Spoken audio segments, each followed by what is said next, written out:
ನಮಸ್ಕಾರ. ಗರ್ಭಿಣಿಯರಿಗೆ ಕಿವಿ ಮಾತು ಸರಣಿಗೆ ಸ್ವಾಗತ. ನಾನು ಡಾಕ್ಟರ್ ಸೌಮ್ಯ ಮಹೇಶ್ ಕೊರೆಗೋಡು. ಇವತ್ತು ನಾನು ನಿಮಗೆ ಮೊದಲು 3 ತಿಂಗಳಲ್ಲಿ ಅಬೋಷನ್ ಆಗ್ತಾ ಇರ್ತವೆ, ಅದಕ್ಕೆ ಕಾರಣಗಳೇನು, ಎದಕ್ಕೆ ಆಗ್ಬೋದು ಅನ್ನೋದ್ರ ಬಗ್ಗೆ ತಿಳಿಸ್ಕೊಡ್ತೇನೆ. ಈ ಮೊದಲು 3 ತಿಂಗಳಲ್ಲಿ ಅಬೋಷನ್ ಆಗೋದನ್ನು ನಾವು 3 ಭಾಗವಾಗಿ ಡಿವೈಡ್ ಮಾಡ್ತೀವಿ.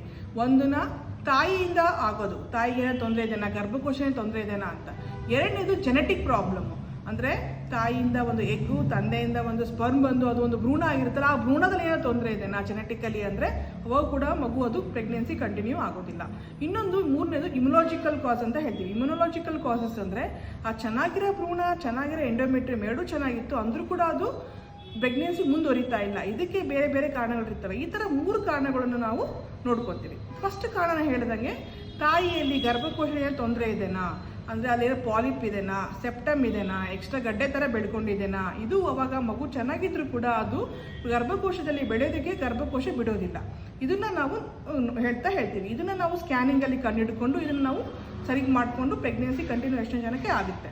ಎರಡನೇದು ಕಾರಣ ಜೆನೆಟಿಕ್ ಕಾರಣ. ಜೆನೆಟಿಕ್ ಅಂದ್ರೆ ಸಂಬಂಧದಲ್ಲಿ ಮದುವೆ ಆಗಿದ್ದೀವಿ ಅಥವಾ ಅವ್ರಿಗೆ ಮುಂಚೆನೇ ಏನೋ ಬೇರೆಗಳು ತೊಂದರೆ ಇದೆ, ಜೆನೆಟಿಕಲಿ ಪ್ರಾಬ್ಲಮ್ ಇದೆ, ಆವಾಗ ಅದು ಎಗ್ಗು ಮತ್ತು ಸ್ಪರ್ಮು ಕೂಡಿ ಒಂದು ಭ್ರೂಣ ಆದಾಗ ಆ ಭ್ರೂಣ ಅದು ಜೆನೆಟಿಕಲಿ ಸ್ಟ್ರಾಂಗ್ ಇರೋದಿಲ್ಲ.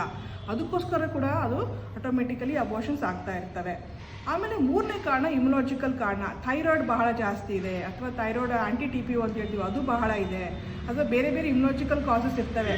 ಬ್ಲಡ್ ಕ್ಲಾಟ್ ಆಗ್ತಾ ಇರುತ್ತೆ, ಅದು ಕೂಡ ಅದು ಬ್ಲಡ್ ಸಪ್ಲೈ ಕೊಡ್ತಾ ಇರಲ್ಲ ಮಗುಗೆ. ಈ ಥರ ಎಲ್ಲ ಬಹಳ ಕಾರಣಗಳಿರ್ತವೆ. ಸೊ ಈ ಥರ ನಮಗೆ 1 ಆಯಿತು, 2 ಅಬೋಷನ್ ಆಯಿತು, ಆ ಥರ ಆಯಿತು ಅಂತ ಹೇಳಿದ್ರೆ ನಾವು ಈ 3 ಟೆಸ್ಟ್ ಮಾಡಿಕೊಂಡು ಅದನ್ನು ನಾವು ಏನು ತಪ್ಪಿದನೋ ಅದನ್ನು ಕರೆಕ್ಟ್ ಮಾಡಿಕೊಂಡು ನೆಕ್ಸ್ಟ್ ಪ್ರೆಗ್ನೆನ್ಸಿ ಪ್ಲ್ಯಾನ್ ಮಾಡೋಕ್ಕೆ ಹೇಳ್ತೀವಿ. ಆವಾಗ ಎಷ್ಟೊಂದು ಜನಕ್ಕೆ ನೆಕ್ಸ್ಟ್ ಪ್ರೆಗ್ನೆನ್ಸಿ ನಾರ್ಮಲ್ ಆಗಿ ಕಂಟಿನ್ಯೂ ಆಗುತ್ತೆ, ಡೆಲಿವರಿನೂ ಆಗುತ್ತೆ. ಅದಕ್ಕೋಸ್ಕರ 1 ಅಬೋಷನ್ 2 ಅಬೋಷನ್ ನಾರ್ಮಲ್ಲು ಅಂತ ಅದನ್ನು ಅವಾಯ್ಡ್ ಮಾಡ್ಕೋಬೇಡಿ. ಬೇಗ ಬಂದು ಡಾಕ್ಟರ್ ಹತ್ರ ತೋರಿಸ್ಕೊಳ್ಳಿ. ನೆಕ್ಸ್ಟ್ ಪ್ರೆಗ್ನೆನ್ಸಿ ಹೆಲ್ದಿ ಪ್ರೆಗ್ನೆನ್ಸಿ ನಿಮ್ದಾಗಲಿ. ಧನ್ಯವಾದಗಳು.